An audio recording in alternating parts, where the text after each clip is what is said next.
We're back, saying good morning again to Ami Kaufman, who joined us daily to discuss a different look at the stories making the headlines around the world. Good morning again. Good morning, Thanks for being with us. We are going to start with Spain, where it looks like they have reached a gridlock after the vote last night that was over. It looks like the two-party system there is basically over. We used to have, since the 1970s, the conservatives against the socialists. Now we have two emerging parties, Podemos and Ciudadanos, which have gained immensely, and it looks like we're reaching a gridlock, but it looks like there's a slight leaning to the left. So Prime Minister Mariano Rajoy might have a really hard time making a new coalition. It kind of reminds me of what happens in Israel, by the way, when we sometimes don't know exactly who can form a coalition, and sometimes surprises happen, and not necessarily the one who got the most votes, like the Conservative Party did. He might not be able to form a coalition, so we'll have to keep an eye on that. Yeah, it'll be interesting how that all turns out. Yes. Yemen, no breakthrough in those peace talks that were going on for a week in Switzerland. They have decided to renew the ceasefire, but this is a ceasefire that has been breached so many times. It was never really a ceasefire. It was never really a ceasefire. Yeah. The fighting continued on the ground the whole time, but they said they decided that on January 14th they will meet again and try to work things out again. So hopefully, I don't know. We're always constantly pessimistic about Yemen, and it looks like there's reason for that. Yeah. Also, Al-Qaeda and ISIS operating there as well now. So. Everybody's operating there. The Saudis are becoming a mini Syria. It's just a mess. It's very scary. Yes. Yeah. This is a really interesting story, and I think it also shows some heroic journalists. The Las Vegas Review-Journal, which was, we found out recently that it was purchased by Sheldon Adelson. For about a month, nobody knew who bought this newspaper. The reporters themselves in the newspaper did not know who it was. And last week we found out that it was Sheldon Adelson, a man who also owns a newspaper here called Israel Hayom. Pundits are saying that he might use this to influence the upcoming local elections in Nevada. But one of the most interesting things, I think, is that the Las Vegas Review-Journal itself published a report on Friday showing that their reporters got some very strange tasks that they did not know about.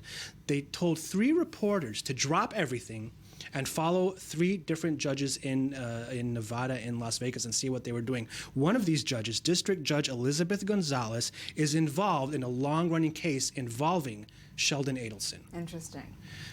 So similar stuff you hear in Israel as well with Israel Hayom. I mean, he's pushing his agenda with this paper. That's pretty obvious. So not surprising. Not surprising. But these reporters are really now finding out just exactly what their tasks were for, and they have published, by the way, that they will make sure that they are doing their job correctly. There will be no conflict of interest, and promising the public that they will keep it straight. That Amazing stuff from those journalists in Nevada. Yes. Yeah.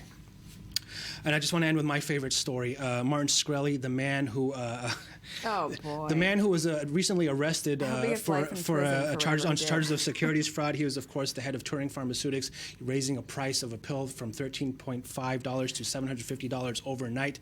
But he looks really, really calm, cool, and collected over the weekend. Let's see a report. Okay.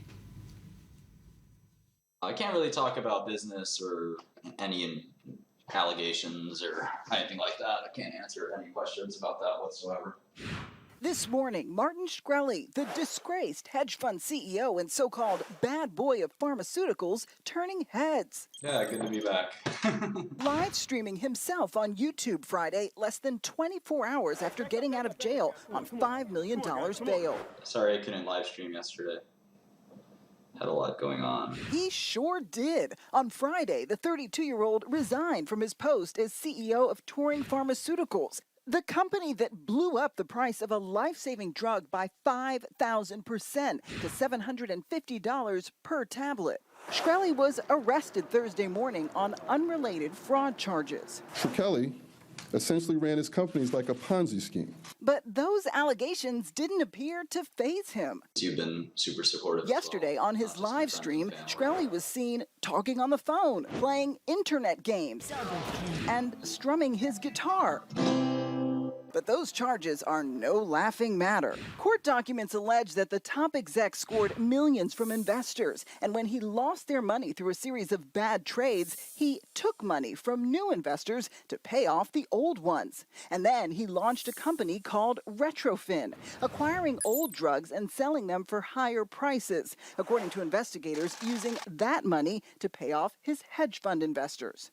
Shkreli has pleaded not guilty to the charges, keeping mum about his legal battle on his live stream. My lawyers say don't talk, so I'm not going to talk. he just seems like such a narcissist, doesn't he? He does. He's actually called now the most hated man in America. Yeah. Yeah, I think he is. Media I is think still people really are happy to see him being marched away. I was happy. Oh yeah, I was happy. The media is still really digging into this. And some op-eds I want to read you just a few snippets from. This is from the New Yorker by James Surowiecki.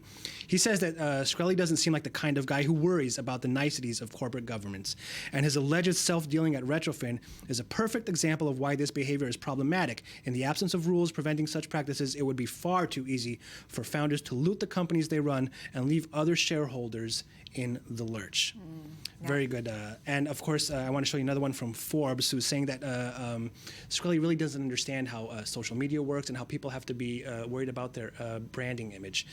This man, AJ Agrawal from Forbes, says, through actions like bragging about himself on social media and spending $2 million on a Wu-Tang album he didn't really care about listening to, Shkreli showed that he misunderstood the upward trend and the importance of social good from the public.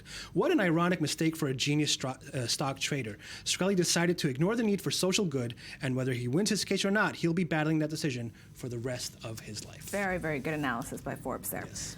Well, Ami, thank you so much for joining us pleasure. this morning with this press review.